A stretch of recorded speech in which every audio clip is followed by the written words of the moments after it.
hermano, la iglesia del primer siglo, la persecución que padecieron, hermano, mire, padecían una muerte y una muerte tremenda. Los primeros 100 años de la iglesia, hermano, era terrible para los cristianos, porque los cristianos eran llevados a los coliseos, a las arenas romanas, donde eran arrojados a los leones, hermano. Ancianos, jóvenes, niñas, doncellas, eran arrojados a los leones, hermano, como espectáculo a los romanos. Imagínense estar en medio de una arena, en medio de un estadio, y que suelten 10, 15 leones hambrientos, hermano, y que usted los vea venir, mire, y que usted los vea venir sobre usted, y sabe que vienen a despedazarlo. ¿Usted cree que era fácil esa muerte, hermano? Mire, que uno muera, hermano, ya sea en su cama dormido de un ataque cardíaco o lo que sea, hermano, es una muerte, pienso yo, que no bonita tal vez, pero no tan dolorosa como ver, hermano, ver venir esas fieras y saber que lo van a matar lentamente. Otra de las formas en las cuales morían los cristianos del primer siglo, los amarraban a un poste, les juntaban asfalto y les prendían fuego, hermano. Morían en la pira, le decían. ¿Cree usted que esa muerte era fácil, hermano? Mas sin embargo ellos estuvieron dispuestos a morir por la causa, como dice el hermano Junito. Ellos estuvieron dispuestos a ofrendar su vida antes que negar al Señor, porque ellos podían salvar su vida con solamente decir: César es el Señor. Con solamente quemar incienso al César de Roma, ellos salvaban su vida. Pero no estaban dispuestos a hacerlo, dijeron no. Jesucristo es mi Señor. Morían por la causa. ¿Qué había en ellos, hermano? ¿Qué era la fuerza que ellos poseían, que los mantenía con esa convicción? Y aún viendo a sus compañeros morir y sabiendo que a ellos les iba a tocar lo mismo, ¿qué era lo que había dentro de ellos para que tuvieran esa convicción, hermano, de estar dispuestos a morir? No solamente morir, sino morir de una forma violenta, de una forma trágica. ¿Qué era lo que había en ellos? ¿Qué cree usted que le daba ese valor, ese coraje, esa osadía de enfrentar la muerte cara a cara? ¿Qué cree usted, hermano, que había en ellos? La fe, Cristo. La fe en Jesucristo, y estos hombres estaban llenos del Espíritu Santo. Estos hombres estaban llenos del poder de Dios, hermano. Estos hombres estaban, como dice la palabra de Dios, investidos de lo alto. Había en ellos, hermano, una fuerza, un poder que nosotros llamamos Espíritu Santo, el cual, hermano, les daba ese valor, ese coraje y ese arrojo para enfrentar la muerte, hermano. Aleluya. Pero usted y yo, hermano, a veces con solamente que ya no nos salude, con solamente que el hermano me mire mal, por algo que me hizo el hermano, por algo que dijo el hermano de mí, muchas de las veces ya no queremos ir a la iglesia. Estar dispuestos a entregar su vida, estar dispuestos a morir por esta causa, hermano, como lo estuvo la iglesia del primer siglo. Estamos lejos de eso, hermano. Y como le digo, no fue la iglesia solamente la iglesia del primer siglo. Hoy en día se sigue viviendo en otros países donde realmente el ser cristiano se paga con la vida. Entonces nosotros debemos de darle gracias a Dios, hermano, de que estamos en una nación en la cual todavía no hay persecución.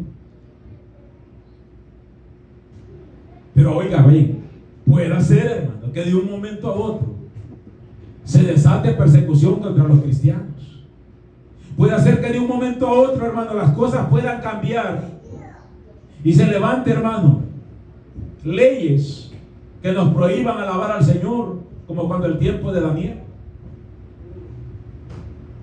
Debemos de estar preparados para todo eso, hermano.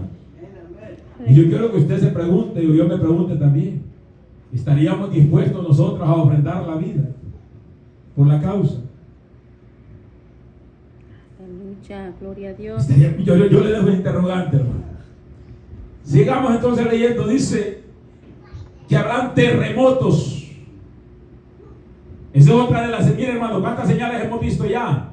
Guerras, hambres, pestes, terremotos, falsos cristos, falsos maestros.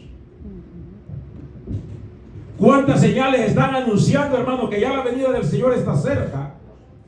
Y muchas de las veces nosotros vivimos ignorando esas señales. Y por ignorar esas señales, hermano, corremos el peligro de caer en el error de descuidarnos. Hermano, un descuido espiritual nos puede costar, hermano, la vida eterna. Porque la palabra de Dios nos dice que el que persevere hasta el fin, ese es el que va a ser salvo. No son 10 años, 15 años, no. El que persevere hasta el fin, el que se mantenga hasta el día que el Señor venga por su iglesia, ese es el que va a ser salvo, dice la palabra de Dios. Por lo tanto, entonces no ignoremos esas señales, no ignoremos esas guerras, estemos más atentos, hermano, a las señales que están a la vuelta de la esquina, hermano, que están anunciando que ya el Señor se acerca. Aleluya. No vivamos distraídos, no vivamos pensando como que el Señor falta todavía mucho para que venga. Acuérdense que dice la palabra de Dios que un día es como 1000 años y 1000 años es como un día. ¿Cuántos terremotos han habido, hermano? En muchos países están habiendo actualmente en muchos países.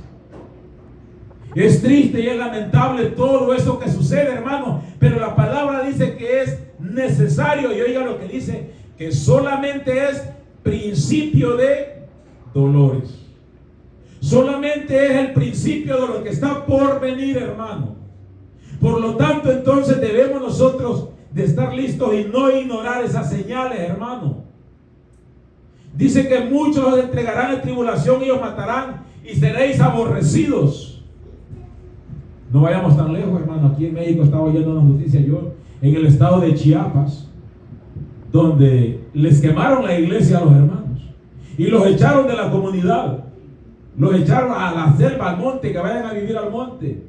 No, mire, les cortaron la electricidad, les cortaron el agua. Ahí estaba la comunidad de hermanos que no los dejan entrar, hermano, a la aldea, no los dejan entrar al pueblo. Los expulsaron por ser cristianos. ¿Cuántos de nosotros hemos padecido eso, hermano? Nosotros ni siquiera, hermano, hemos visto nada de eso. Gracias a Dios, como les digo, de que todavía tenemos esa libertad. Se levantarán muchos falsos profetas, dice. ¿Cómo identificamos nosotros a un falso profeta? Los falsos profetas, de lo que el Señor nos manda que nos cuidemos, no son esos como el ese que murió, Walter Mercado, o el brujo mayor. No, no es de eso. Nos está hablando de los falsos profetas que se meten a las congregaciones y engañan a la iglesia. Por eso me gusta mucho lo que el siervo, lo que nuestro hermano Junito dice. Es necesario que haya discernimiento en el pueblo de Dios para que podamos, hermano, a través del Espíritu Santo, por medio del Espíritu Santo, discernir cuando uno de esos personajes venga a la iglesia, porque déjenme decirle, van a venir. Si no han venido todavía, van a venir. Acuérdense lo que les digo. Van a venir a querer destruir la obra del Señor, porque lo que el enemigo quiere es eso, destruir la obra del Señor. Por eso es necesario que estemos atentos, vigilando y pidamos al Señor: Señor, dame ese discernimiento de espíritu. Señor, dame ese discernimiento para poder discernir. Pero como dice nuestro hermano Junito, como no hemos sido enseñados en esa área, tenemos muchas de las veces falsos profetas, falsos maestros en las iglesias. Por eso debemos de ser cuidadosos sobre quién, hermano, ministra en nuestros altares, sobre quién está en este lugar ministrando la palabra de Dios. Debemos de tener ese cuidado, hermano, porque hay falsos profetas, hay falsos maestros que meten encubiertamente, dice, herejías. ¿Sabe que hay muchos ex satanistas y muchos ex brujos que ellos ahora testifican que iban a las iglesias haciéndose pasar por siervos de Dios, y en las iglesias los recibían. Les daban el púlpito para que ministraran, y todavía existe hasta el día de hoy. Nosotros, hermanos, debemos de estar atentos referente a quién está, hermano, ministrando en los altares. Pero el problema es este: